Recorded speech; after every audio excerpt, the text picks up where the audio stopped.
মাঝে মধ্যে তো অসহায় তো মনেই হয়। না না না, ঘরের কাজে সাহায্যের জন্য আয়ার উপর ভরসা করেছিলেন অশীতিপর দম্পতি। নিউ গড়িয়ার অভিজাত আবাসনে বৃদ্ধা গৃহকর্ত্রীকে খুনের অভিযোগে সেই আয়া ও তার সঙ্গীকে গ্রেফতার করেছে পুলিশ। এরই মধ্যে হাওড়ার গোলাবাড়িতেও একাকী বৃদ্ধর রহস্য মৃত্যু ঘটেছে। খুনের অভিযোগ তুলেছে পরিবার। বারবার এভাবেই প্রবীণ নাগরিকরা দুষ্কৃতীদের সফট টার্গেট হচ্ছেন। এই পরিস্থিতিতে নিরাপত্তাহীনতায় ভুগছেন প্রবীণরা।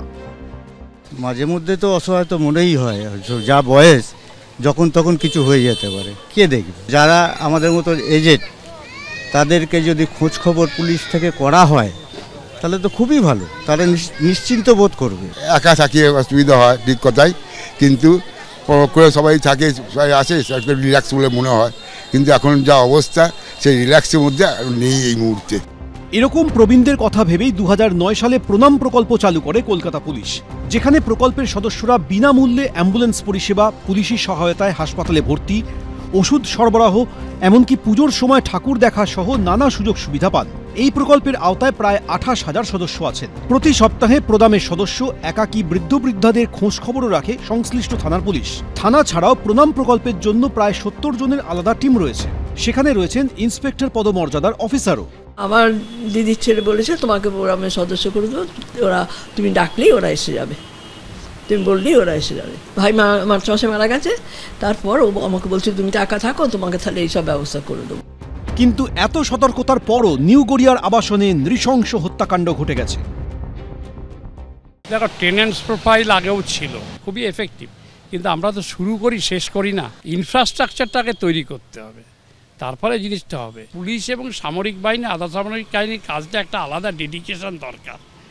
এখানে এখন লোকে চাকরি করতে আসে, এগুলো একমাত্র উপায় হচ্ছে কুইক যোগাযোগ রাখা। ফ্রিকোয়েন্ট যদি পুলিশ ইউনিফর্ম পরে যায় তাদের বাড়িতে, তাদেরও যেমন আসতে পারে, তাদের একটা ভয় থাকে পুলিশ আসছে। প্রণামে মানে অনেক আমাদের রেজিস্ট্রেশন বেড়েছে। এটা আমাদের প্রণামে যারা পুলিশ পার্সন যারা অ্যাসোসিয়েটেড আছেন ওদেরকে আমরা বলবো আরও একটু এটা স্ট্রেংথেন যদি করা যায়, আরও যোগাযোগ যদি বাড়ানো যায়, অ্যান্ড এটাতে আরও বেশি লোককে যদি ইনক্লুড করা যায়। নিউ গড়িয়ার ঘটনা থেকে শিক্ষা নিয়ে প্রবীণ নাগরিকদের নিরাপত্তায় আরও তৎপর হল পুলিশ। এবার থেকে পরিচারক, আয়া, গাড়ির চালক ও ভাড়াটিয়াদের সব তথ্য দিতে হবে থানায়। আমরা দেখেছি যে পঞ্চাশায়ত থানা অঞ্চলে যে ঘটনা ঘটেছে, যেখানে বৃদ্ধাকে খুন করা হয়েছে নৃশংসভাবে, এবং তার সঙ্গে তার কয়েকদিন আগে আমরা দেখেছি যে মুচিপাড়াতে এই ঘটনা ঘটেছে, এবং এই ঘটনা যাতে কোনো না কোনোভাবে এই ঘটনাগুলোকে আটকানো যায় বা কিছু ব্যবস্থা নেওয়া যায়, সেই জন্যই এই সিদ্ধান্ত, এমনটাই লালবাজার সূত্রে খবর।